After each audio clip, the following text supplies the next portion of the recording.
Hi எல்லோருக்கும் வணக்கம். Welcome to டக்கரு சமையல். கேரளா ஸ்டைலில் நல்ல சாஃப்டான ராகி அப்பம் எப்படி செய்யலான்னு பார்க்கலாம் வாங்க. அரிசி தேவையில்லை, ராகியை ஊற வைக்க வேணாம், ராகி மாவு மட்டும் இருந்தால் போதும்.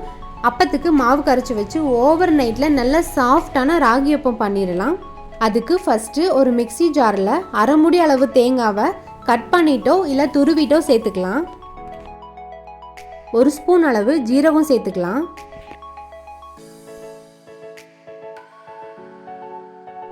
4 இல்லை 5 பல்லு பூண்டு சேர்த்துக்கலாம்.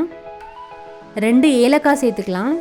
இந்த 3 பொருளுமே அப்பத்துக்கு நல்ல ஒரு ஃப்ளேவர் கொடுக்கும். கொஞ்சமாக தண்ணி ஊற்றி இதை நல்லா அரைச்சிட்டு வந்துடலாம். நான் பெரிய ஜாரில் தான் எல்லா பொருளையுமே மொத்தமாக அரைச்சி எடுத்துக்க போகிறேன். உங்களுக்கு தேங்காய் அரைப்படலைன்னா சின்ன ஜாரில் கூட தனியாக அரைச்சிக்கோங்க. தேங்காய், பூண்டு, சீரகம் எல்லாத்தையும் அரைச்சிட்டு வந்தாச்சு. இது கூட 2 கப் அளவு ராகி மாவு சேர்த்துக்கலாம். இது 2 பேர் சாப்பிட்றதுக்கு கரெக்டான அளவு.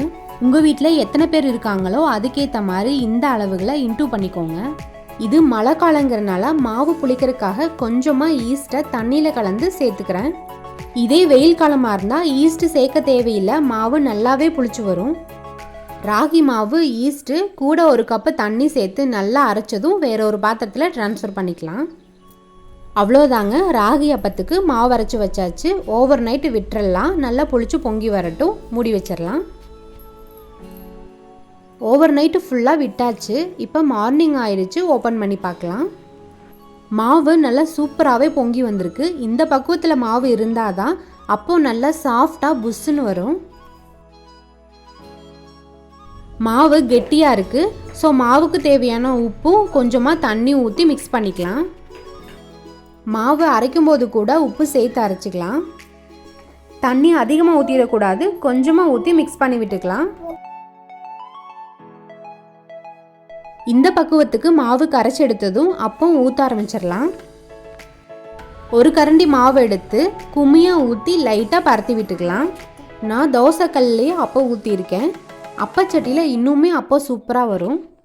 அப்போ ஊற்றுனதுமே ஹோல்ஸ் விழுக ஆரம்பிச்சிருச்சு. ஸோ கரெக்டான பக்குவத்தில் மாவு புளிச்சு வந்திருக்குன்னு அர்த்தம். மூடி வச்சிடலாம். பாருங்கள், அப்போ நல்லா புஷ்ஷுன்னு வெந்து வந்திருக்கு. இந்த டைமில் அப்பத்தை எடுத்துடலாம்.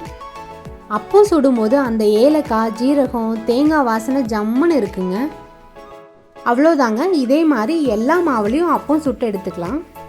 எங்கள் வீட்டில் ஃப்ரிட்ஜ் இல்லைங்க. ஸோ எப்போ தேங்காய் மீதம் ஆகுதோ அப்போ 2 கப்பு மாவு சேர்த்து போட்டு சீரகம், ஏலக்காயெல்லாம் போட்டு டக்குன்னு அப்பத்துக்கு மாவு அரைச்சி வச்சுருவேன்.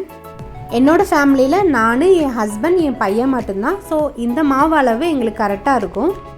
எல்லா அப்பமும் நல்லா சாஃப்டாகவே வந்துட்டுருக்கு. பார்த்தீங்கன்னா உங்களுக்கே தெரியும். இது ரொம்ப ஈஸியான ஹெல்த்தியான ரெசிபி. ராகி மாவு மட்டும் இருந்தால் போதும், டக்குன்னு அப்பத்துக்கு மாவு கரைச்சி வச்சிடலாம். ராகி மாவு வீட்டில் அரைச்சி வச்சாலும் சரி, கடையில் வாங்கின மாவாக இருந்தாலும் சரி, ரெண்டுமே அப்பத்துக்கு நல்லா வரும். இந்த அப்பத்து கூட கடலைக்கறி இல்லைன்னா நான்வெஜ் கிரேவியில் வச்சு சாப்பிட்டிங்கன்னா சூப்பராக இருக்கும். எப்போவும் அரிசி மாவில் இட்லி தோசைன்னு பண்ணி சாப்பிடாம இந்த மாதிரி ராகி அப்பமும் அடிக்கடி பண்ணி சாப்பிடுங்க. ஹெல்த்தியாகவும் இருக்கும், வெயிட் லாஸுக்கும் ஹெல்ப் பண்ணும். அவ்வளோதாங்க, கேரளா ஸ்டைலில் நல்ல சாஃப்டான ராகி அப்பம் ஈஸியாக எப்படி பண்ணுறதுன்னு பார்த்தாச்சு. இதை நீங்களும் உங்கள் வீட்டில் ட்ரை பண்ணி பாருங்கள். நம்ம சேனலை சப்ஸ்கிரைப் பண்ணாதவங்க மறக்காமல் சப்ஸ்கிரைப் பண்ணிக்கோங்க. பக்கத்தில் இருக்க பெல் ஐக்கானையும் கிளிக் பண்ணிக்கோங்க. இந்த வீடியோ உங்களுக்கு யூஸ்ஃபுல்லாக இருந்துச்சுன்னா லைக் பண்ணுங்கள், உங்கள் ஃப்ரெண்ட்ஸுக்கும் ஷேர் பண்ணுங்கள். Thank you, bye bye.